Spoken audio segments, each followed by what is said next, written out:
যেখানে 843 হোক আর জাতিসংঘের 1400 অডিট অনুসারে 1400 লোক শহীদ হয়েছেন।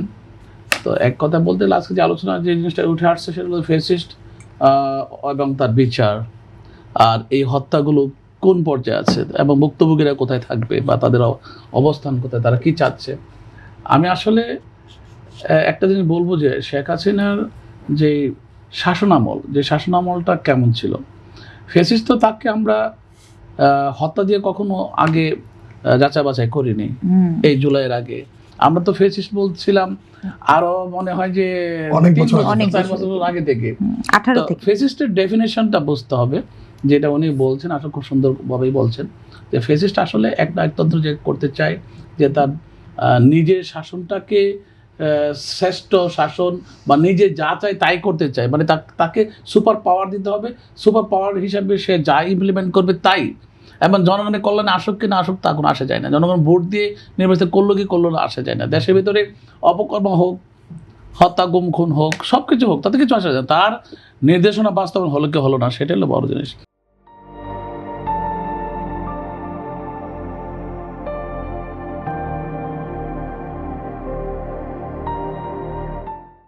তা আমি মনে করি ফ্যাসিস্ট হাসিনা যে পর্যায়ে দেশটাকে নিয়ে গিয়েছিল সেখান থেকে এই জুলাইয়ের যে আন্দোলনটা হলো, বিশেষ করে তার এই ফ্যাসিস্টের ফসলই কিন্তু তাকে দেশ ত্যাগ করতে হলো বা ক্ষমতাচ্যুত হতে হয়েছে, তাই না?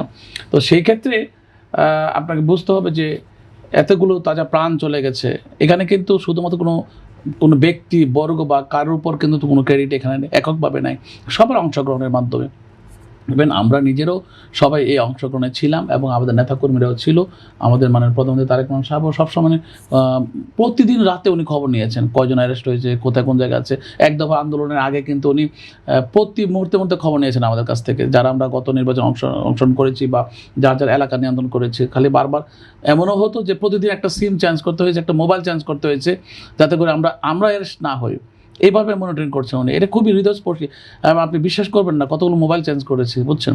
তো এইভাবে উনি করেছিলেন অনেকগুলো, মানে এই যে বাটন মোবাইল, মানে 2 দিন পরেই চেঞ্জ করেন, আরেকটা নিন, এর চেঞ্জ করেন কেন? যাতে আমাদের ধরতে না পারে, কারণ আমরা তো ওইভাবে থেকে কিন্তু নিয়ন্ত্রণ করছি আমাদের লোকগুলোকে। আসলে ওনার যে চৌকস যে একটা মানে নেতৃত্ব, এটা আমরা তখন আসলে বুঝতে পারিনি উনি যে এত গভীরে গিয়ে কাজ করছেন।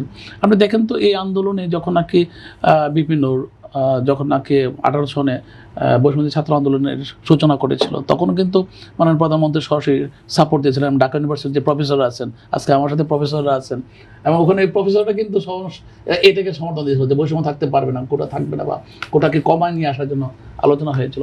এইভাবে মনে করেন আমি দেখেছি ঢাকা ইউনিভার্সিটি বা বিভিন্ন ইউনিভার্সিটির প্রফেসররা সঠিক জিনিসটাই তুলে ধরেছেন, জাতির কাছে বলেছেন যে হ্যাঁ এরকম হওয়া উচিত।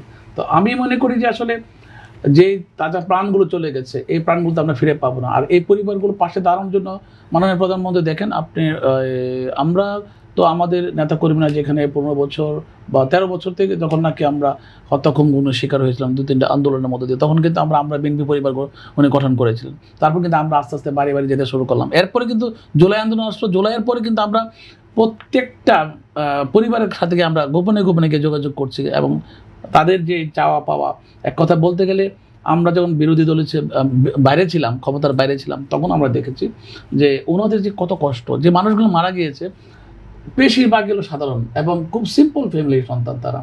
এবং এই মানুষগুলোর আত্মত্যাগ মানে কি, এই আত্মত্যাগ বুঝতে হবে যে এটা সমাজের কোন জায়গা থেকে স্পন্দনটা উঠে এসেছে, সেই স্পার্কটা কোন জায়গা থেকে আসছে। মানুষের প্রত্যেকটা মানুষের হৃদয়ে গিয়ে সেটা লেগেছে যে এ দেশ আর কখনো ভালো হবে না, দেশের মানুষ কোনোদিন সুষম বন্টনে পাবে না, বৈষম্যই থাকে যাবে।